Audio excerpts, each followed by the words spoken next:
Hello there. Following from the previous videos, I will thoroughly review May 23 exams Economics Paper 1 for HO students. I hope this exam review will be a bit of help for those who need some productive economics revision. Then, shall we start?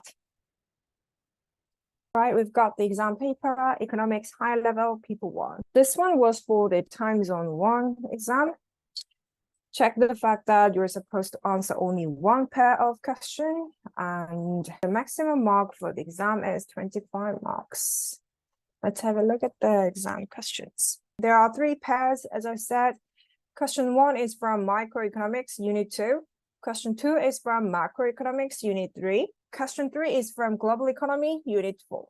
You can pick one question that fits the best confidence of yours.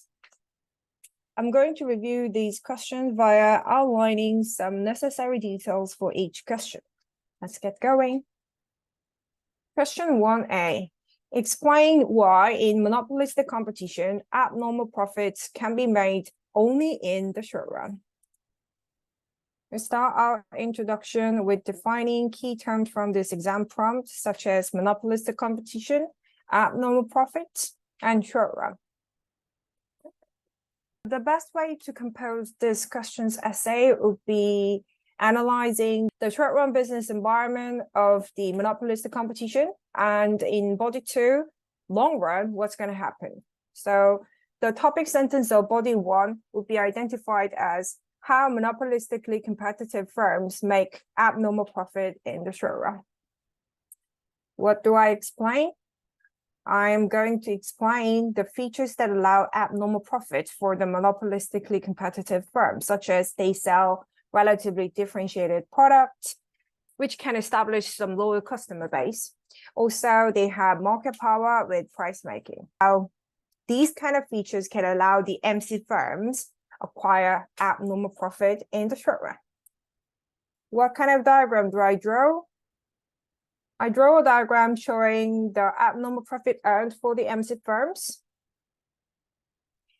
And then it's not mandatory, but I'm going to illustrate some examples of monopolistic competition that is earning abnormal profits, such as like nowadays smartphone companies, potentially.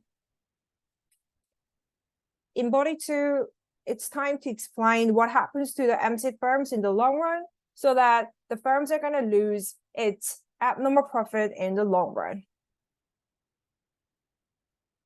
First, explain how features of easy entry and exit, very important point, but since it is about only profit, so I'm going to only talk about the easy entry as the feature that allows new suppliers joining the industry.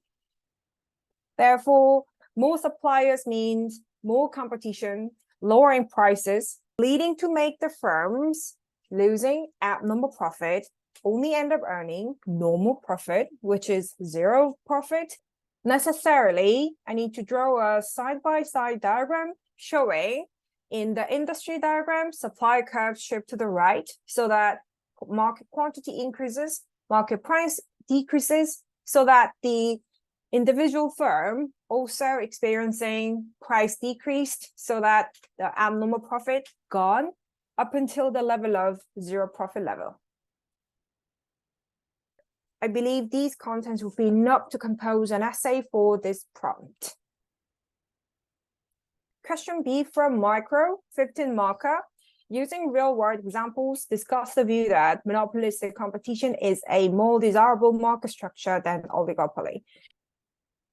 Intro, define monopolistic competition and oligopoly. On body 1, I'm going to present some agreement to the view, which says how and why monopolistic competition is more desirable than oligopoly. To do that, first I need to explain the features of MC that allows betterment within the market, such as why they are better than oligopoly. First of all, they sell differentiated products, so it is giving some diversity to consumers, unlike oligopoly. And monopolistic competition allows easy entry and exit, which allows competition. Therefore, it's going to give innovation and quality improvement, which is going to ultimately good for consumers. Thirdly, the benefit of MC over oligopoly is that it earns normal profit in the long run. Lastly, Unlike oligopoly, it doesn't have chance to have collusion, so that it's not going to disadvantage consumers in that sense. To prove that, I'm going to draw a diagram that is showing the long-run equilibrium of monopolistic competition. Lastly, one indispensable thing that I must write is to write a real-life example, since the question says so. So I'm going to use the example of automaker industry, real-life automaker industry, such as Tesla, Toyota, Volkswagen.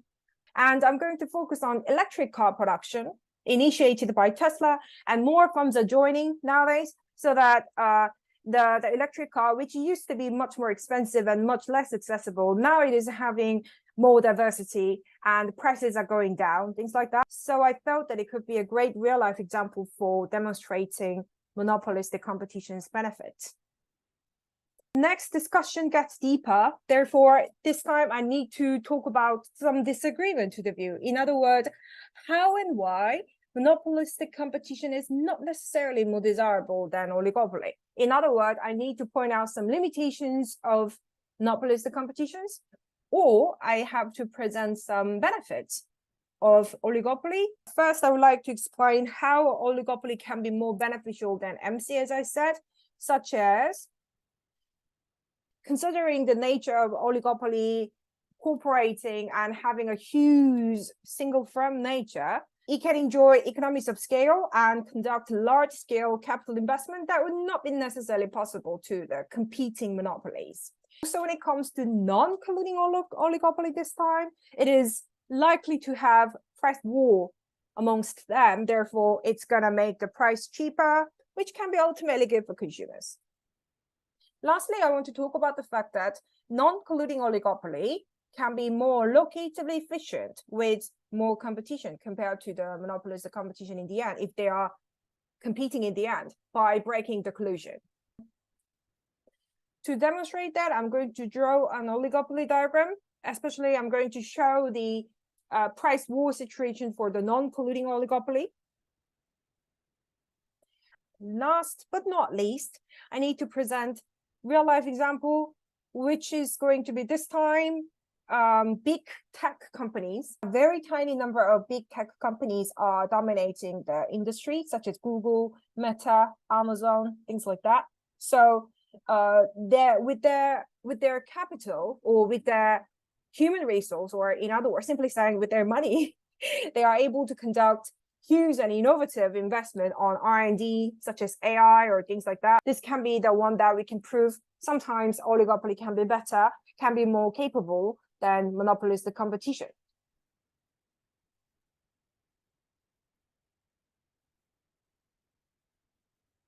Question 2. A, explain the natural rate of unemployment. Pretty straightforward question, I would say. So in introduction, I'm going to define what's the NRU. Specifically, I want to relate it to one of the macroeconomics objectives, such as lowering unemployment. I believe there are a few ways to fill out the content of this essay question, but for me, I would love to go for this way, such as body 1. I would like to graphically demonstrate the meaning of NRU, such as, first, I'm going to draw and explain NRU concept with Phillips curve, showing that the SRPC's equilibrium and LRPC's equilibrium are meeting at the same place. Therefore, this country is only having natural rate of unemployment. And one more diagram that I would love to use is the ADA's diagram. So if government figures out that the country is only recording NRU, it means the country is at the long run equilibrium, which means it is achieving potential output, neither deflationary gap nor inflationary gap. And to sum up the body 1, I can say with the state of NRU, the country's economy is at its potential output, which is quite ideal. Second body will be more theoretical. So I'm going to explain the causes of NRU, 3 types of unemployment that compose NRU. First, I'm going to explain structural unemployment with examples. Second type of NRU is the seasonal unemployment, such as ski instructors or the lifeguards in the ocean. Last type of NRU is frictional unemployment, which is quite tentative and temporary, such as like job between job or college graduation or high school graduation, and then being unemployed, the gap between those two. Moving on to question B, 15 marker. Using real-world examples, evaluate the effectiveness of monetary policy in reducing a large deflationary gap. The start of the essay is predictable, such as defining deflationary gap, monetary policy, especially for this case, it has to be expansionary. In body one, I'm going to explain how monetary policy effectively contributes to alleviate deflationary gap. In other words, the pros of expansionary monetary gap when it comes to close the deflationary gap. From the very beginning, I first need to explain the types of expansionary monetary policies, such as the interest rate change or quantitative easing or required reserve ratio change or things like that. I just need to write down everything I know about the types of expansionary monetary policies. And then I'm going to explain how those policies above boost GDP and close the gap, such as how those are affecting consumption, investment, government spending, and even net export, etc. And then the evaluation gets deeper by specifying the pros of the policies. Short-term legs, it is incrementally done, and it is quite flexible, and it is easily reversible. Next, I'm going to demonstrate the explanation that I did above with both the money market diagram and the ADAS diagrams. For example, in the money market diagram, the supply curve will shift to the right, and then as a result, the ADAS diagram, aggregate demand curve, would shift to the right. One last thing that I need to do is to write down some real-life example. This time I'm going to use the example of Japanese Central Bank, which is BOJ. Since the institution has been lowering and keeping the record low level of interest rate to boost the long-lasting stagnation of the country. I'm going to use that as the real-life example. Next, 42, what do? I'm going to explain potential limitations of the monetary policy for closing the gap. When it comes to dealing with the large deflationary gap, in other words, deep recession, the impact that monetary policy can have can be quite limited especially when the economy is already in deep recession. The reason is because first, the policy itself is quite indirect rather than actually injecting money into the economy. And the fact that the country's economy is already in recession means the consumers or the firms would not necessarily respond to any further interest rate change since they have no motivation or no incentive to further borrow money or start new businesses or increase their consumption whatsoever. So during the deep recession, the monetary policy's impact can be quite highly limited. Next, since I have just finished criticizing some features of monetary policy, it's time to suggest some potential alternatives. Perhaps fiscal policy with its direct injection of money by increasing spending or decreasing taxation, things like that. Actually, both fiscal and monetary policies are demand-side policies targeting relatively short-term economic improvement. I believe fundamental supply-side policy, which increases national productivity and potential output, can be more effective considering the deep and large deflationary gap. I'm going to use the real-life example again, Japan. As I already said from the body one, the central bank has been conducting the very same policy of lowering and even keeping the low level interest rate for a while. However, it's not very impactful or significant to bring back the economy to the good old days level. Perhaps that's what I can present and wrap up the essay of this 15 marker. Last question 3, coming from the unit of global economy. A first, explain how education program and health programs can promote economic development. Sounds like quite straightforward. Sounds like too obvious to explain. However, we shall do. In intro, I'm going to define economic development and also education and healthcare programs as the examples of some kind of supply side measures. And then I think of the body structuring as body one, concentrating on how education promote economic development. And I'm going to talk about healthcare program from the following paragraph.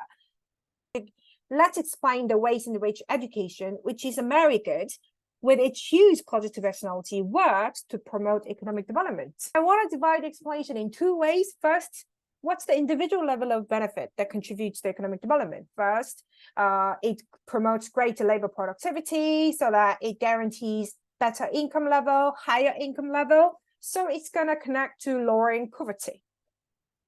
Also, a bit bigger sense, what's going to be the contributing factor of the education when it comes to making the national economic better? It's going to higher and better the output level produced in the country, connecting to the lower unemployment. Ultimately, it's going to attract higher FDI from the foreign countries. I'm going to talk about how healthcare this time is going to contribute to economic development. First of all, just like the education program, healthcare, which is the very same type of very good, is going to create lots of positive externalities within the economy and ultimately going to promote economic development. We can, just like the body paragraph below, we can discuss that from the individual aspects. Healthier individuals within the economy can create greater labor productivity, guarantees higher and more stable income level, somehow lowering poverty. Nationally saying, fundamentally, government can lower its health costs to cure diseases or providing some medicines, etc., which can lower the opportunity cost of spending on somewhere else more necessary, and it's going to higher national output, ultimately making the country's standard of living better, higher economic development. This time I'm going to demonstrate the explanation above with Lorentz curve and probably potentially poverty cycle. Question B, 15 marker. Using real-world examples, discuss the view that the weak institutional framework in economically least developed countries represents the most significant barrier to economic growth. This question is quite deep, I want to say, though the beginning is the same. Intro. Define ELDCs and economic growth and potentially institutional frameworks such as, the legal system, political system, or market system, things like that, right? What do you want? Yes, in a way, the lack of institutional framework can be the most significant barrier to economic growth. I have to demonstrate the idea. To be more specific, I can explain the lack of institutional framework, such as one country is lacking properly operating or convincingly operating legal system, political system, tax system, banking sector, even property right protection system, whatever. If all these are somehow lacking its clarity, then it can be the hindrances of economic growth. I can further demonstrate the explanation above with Lorentz curve, or probably PPC. The PPC, which shows the country's current equilibrium point at the inside of the PPC curve. I must further present the real-life example. Probably I can say most of ELDC countries, such as North African countries, Zambia, Libya, these kind of countries, where have severe political instability or not having properly functioning governing system, these are gonna make the country to be, these are gonna make the country's economy locked up with poverty. In body 2, I'm going to go deeper to talk about what are the other barriers other than lack of institutional framework that hinder economic growth. To support the logic, I want to explain the ways how other barriers being hindrance to economic growth. The types of other barriers can be first unfair trade deals between relatively poorer countries with relatively richer countries. Richer countries are forcing some unfair trade deals. Also, we can talk about the detrimental effect of exploitative FDI and negative externality of demerit goods from the country that would hinder economic growth. Lastly, we can talk about heavy dependence on primary sector within most of the ELDC countries, such as oil or agricultural products or things like that. So What I really want to emphasize in this body paragraph is institutional framework would not be the only or the most significant barrier to economic growth. There are other barriers, such as these four or even more, that have been playing the role of being hindrance to the country's economic growth. Last, what do I present? I'm going to present one more real-life example. This time, I want to use the example of Indonesia, where it has hugely exploitative labor market due to the foreign firms, and also the country suffers with the negative externality of pollution or the other things, mainly within the garment industry. These countries' situation can be a great example of supporting the idea that institutional framework is not the only matter when it comes to determining one country's economic growth. These are the essay outlining and ultimately reviewing the May 23 economics HL exam for time zone 1 students. Thank you so much for watching this much far. I will see you with more revision videos soon. Bye.